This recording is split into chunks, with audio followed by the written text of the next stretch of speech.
te contar um pouquinho como é que surgiu essa ideia desse capítulo nesse guia. É fato que as pessoas muitas vezes questionam o quanto a alimentação vegetariana ela é natural, a partir do momento que algumas suplementações, especialmente a vitamina B12, é necessária. Mas a gente não tem ideia do que existe atrás da criação animal e a quantidade enorme de suplementos que são usados para os animais. Eu moro no sítio desde a pandemia e aqui a gente, em contato com a natureza, vê a produção de alimentos de uma outra forma. Tenho vizinhos que têm gado e a gente vê alguns elementos aí dessa criação e leva a gente a questionar algumas coisas. Então, uma das percepções que eu tive nesse período foi o que acontece no verão e no inverno. O verão é quente, chove bastante e o fotoperíodo é maior, ou seja, o tempo que as plantas ficam com luz é maior. Então, é um período que as plantas crescem muito.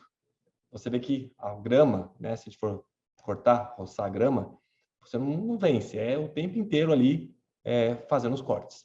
E o capim cresce muito, então o animal, né, no pasto, ele tem uma abundância de alimento nesse período. Inverno, fotoperíodo mais curto, o dia ele tem menos luminosidade em termos de quantidade de duração de horas. É frio e não chove, então é um período onde tem a seca, e a gente vê que a grama não cresce, o pasto não cresce, as plantas crescem muito devagar.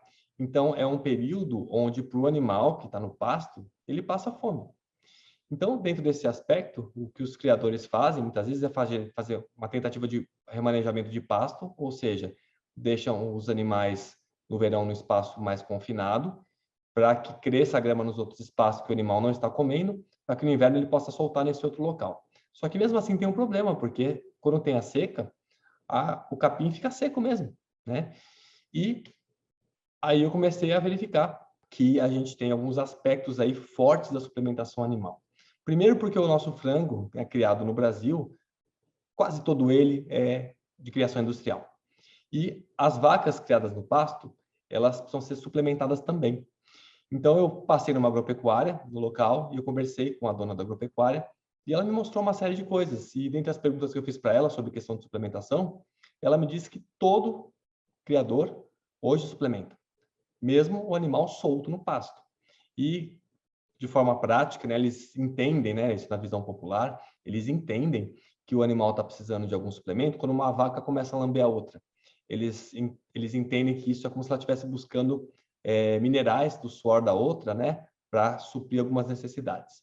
Verdade ou não, o fato é que a suplementação ela é muito utilizada. E eu quero te mostrar alguns aspectos. Essa aqui é uma foto que eu tirei de um produto lá nessa agropecuária. E olha que interessante, né? Sal moído. A gente fala, o animal precisa de sal, né? Dá um sal para o animal porque vai dar um pouco de cloro, de iodo. Não é só isso, olha só. Aqui, se a gente for ver a composição do sal, além do cloreto de sódio, né, que é o sódio e o cloro, tem cálcio, tem magnésio, tem sulfato, que é muito importante para que as bactérias intestinais, né, dos bovinos possam produzir aminoácidos sulfurados. Então, é preciso colocar o enxofre, o sulfato, né? Iodo e ferro também. A gente tem aqui uma outra suplementação, né, para bovinos. Olha que interessante, tem várias fontes de cálcio aqui, né, de sódio também, de enxofre, de magnésio, sulfato, cobre, manganês, zinco, iodo, sulfato de cobalto. O cobalto é usado para que as bactérias do animal possam produzir para ele a cobalamina, que é a vitamina B12. Então, os animais que têm uma microbiota abundante, as próprias bactérias deles pegam esse cobalto e produzem a B12 para o animal.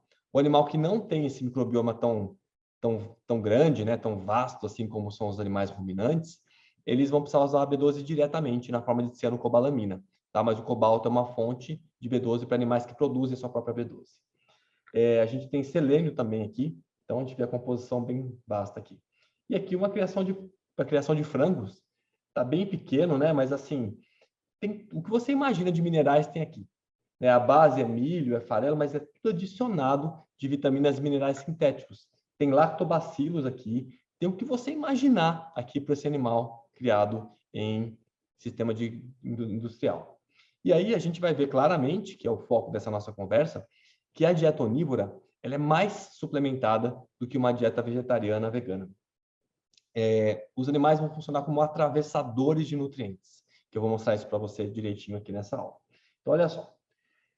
Importante mostrar para você o que é um sistema de criação industrial de animais, porque aquele sistema do animal solto no pasto, isso cada vez mais está sendo reduzido, né? Porque com a população aumentando de tamanho, você precisa criar mais alimento, né? Se você considera o animal alimento, em menos espaço possível. Então, os animais são aglomerados para que haja essa possibilidade, né, de você produzir tanta carne e tantos ovos. Para a gente ter uma ideia, as galinhas ficam em gaiolas, né? Muitas vezes uma em cima da outra.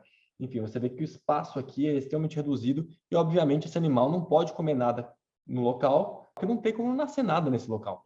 Então, você precisa fazer grandes plantações, nessas monoculturas, onde você vai pegar esse alimento e fazer uma ração para entregar para esse animal. Então, a gente sabe que o milho e a soja, principalmente, são produtos de grande produção para serem desviados para consumo animal e não para seres humanos. E tem um exemplo aqui de criação de animais, no caso bovinos, né? Então, as vacas leiteiras. Quando a vaca nasce, o bebê, né, o bezerro, ele é afastado da vaca para não competir com o leite que você vai acabar tomando, né? Então, para que sobe mais leite, o bezerro é afastado. E aqui, por exemplo, tem uma fazenda de bezerros, né? De vitela, porque o animal fica preso no espaço pequenininho, ele não tem a musculatura bem desenvolvida, porque o espaço é pequeno, ele mal se mexe, fica com a carne molinha, e depois eles abatem o animal para fazer a carne de vitela, que é o baby beef. E mesmo o animal, né, criado solto, existe uma fase que ele pode ser confinado para que ele engorde mais até que ele seja abatido para virar a carne que a gente conhece. Então, a produção industrial de animais é isso. Então, o animal, nessa situação, ele precisa de alguém criando ou cultivando a comida dele para entregar para esse consumo que ele vai ter, né? Então, é isso que acontece. Bom, e aí, nós temos o Sindicato Nacional Brasileiro, né, da Indústria de Alimentação Animal. E ele traz, né, dentro desse boletim de 2020, o anúncio, né, que o agronegócio exterior é um remédio para o alívio, né? E ele mostra o que foi usado de insumos no ano de 2020 para os animais, que eu quero mostrar isso para você. Olha só, o que ele coloca aqui, que a produção de rações no Brasil em 2020 foram 41,2 milhões de toneladas para aves, a grande maioria para aves de corte, 18,6 milhões de toneladas para suíno, 11,8 milhões de toneladas para bovinos, mais da metade para o rebanho leiteiro. Pouco mais de meio milhão de toneladas para equinos e 1,4 milhões de toneladas para aquacultura, para peixes. Ah, peixe recebe ração? Recebe, inclusive com ômega 3, né? O DH, quando é oferecida a ração para ele, né? O DH vai entrar, a gente vai ver direitinho ao longo desse capítulo. E olha só a quantidade em toneladas de vitaminas. Quase 80 mil toneladas de vitaminas oferecidas. Mais de 100 mil toneladas de micronutrientes. 35 mil toneladas de aminoácidos. Quer dizer que a sua fonte proteica é suplementada com proteína? É. Quando você usa, por exemplo, uma carne, né, ou um ovo, pensando em fonte proteica, grande parte dessa proteína veio do suplemento de proteínas, né? O que não é muito coerente se a gente for ver, né? Porque a gente acha que está recebendo um alimento in natura, mas ele veio suplementado. Olha a quantidade, 25 mil, quase 26 mil toneladas de aditivos zootécnicos, que são enzimas, melhoradores de desempenho, pré e probióticos. Então, lactobacilos, os animais recebem muita quantidade. E quase 69 mil toneladas de aditivos tecnológicos, que são conservantes, antioxidantes e antifúngicos. E aqui a gente vê a quantidade em toneladas que foi usado de insumos. Por exemplo, eu separei aqui, ó, o calcário, sulfato ou carbonato de cálcio, que são fontes aí de cálcio, né, de fortificação para os animais. Olha a quantidade em toneladas. É muita tonelada de cada um desses elementos como fonte de cálcio. Eu posso ver a vitamina B12. A vitamina B12, como eu mencionei, pode ser oferecida de duas formas. Como vitamina B12 mesmo, geralmente na forma de cianocobalamina, 993 toneladas foram usadas, e como fonte de cobalto para os ruminantes, 1.158 toneladas usadas em um ano para os animais. É usada também, para a gente ter uma ideia, a ureia. A ureia não é exatamente uma proteína, ela é um elemento que vai ser usado pelas bactérias intestinais, principalmente dos ruminantes, dos bovinos, principalmente, aí que a nossa cultura usa mais os bovinos, para que as bactérias produzam proteína para o animal. Então, quando você oferece a ureia para o animal, as bactérias intestinais vão produzir a proteína para ele. Então, isso é fortificado também. Então, de forma geral, o que acontece?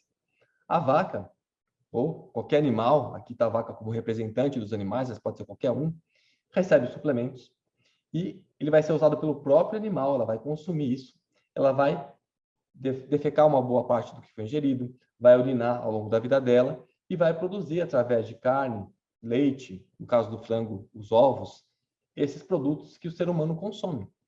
Então, o animal ele funciona como um atravessador de nutrientes. E isso é um grande desperdício, porque durante todo esse tempo de crescimento do animal, esse animal vai urinar e vai defecar muito desses nutrientes. Então, se você utilizasse esse nutriente diretamente para o ser humano, seja na forma de uma bebida fortificada ou até de algum alimento fortificado, como a gente vai conversar sobre o cálcio, você teria uma economia enorme de recursos. Então, uma dieta onívora hoje, ela é extremamente fortificada. Eu vou mostrar os números depois para você, para que você tenha uma ideia da quantidade de desperdício que é quando você usa o insumo para o animal, ao invés de usar diretamente para um ser humano. E aí volta a nossa pergunta lá do Eat Lancet, que eu fiz um videozinho para você lá no começo. Como que a gente vai alimentar 10 bilhões de pessoas sem extrapolar os recursos do planeta com esse tipo de nutrição, onde o animal é um atravessador? E você imagina o gasto que ocorre porque o animal ele usa para o seu crescimento, para o seu desenvolvimento e para a manutenção de temperatura corporal, de processo digestivo. Então, você imagina que uma vaca cresceu, ela chegou no tamanho de adulto. A partir daí, tudo que ela ingerir de alimento, ela vai usar para sua própria manutenção, ela vai continuar com a mesma quantidade de músculo, com a mesma quantidade de gordura, mais ou menos. Então, você vai ter um animal que está usando tudo que ele come diariamente para manter uma estrutura que já está pronta.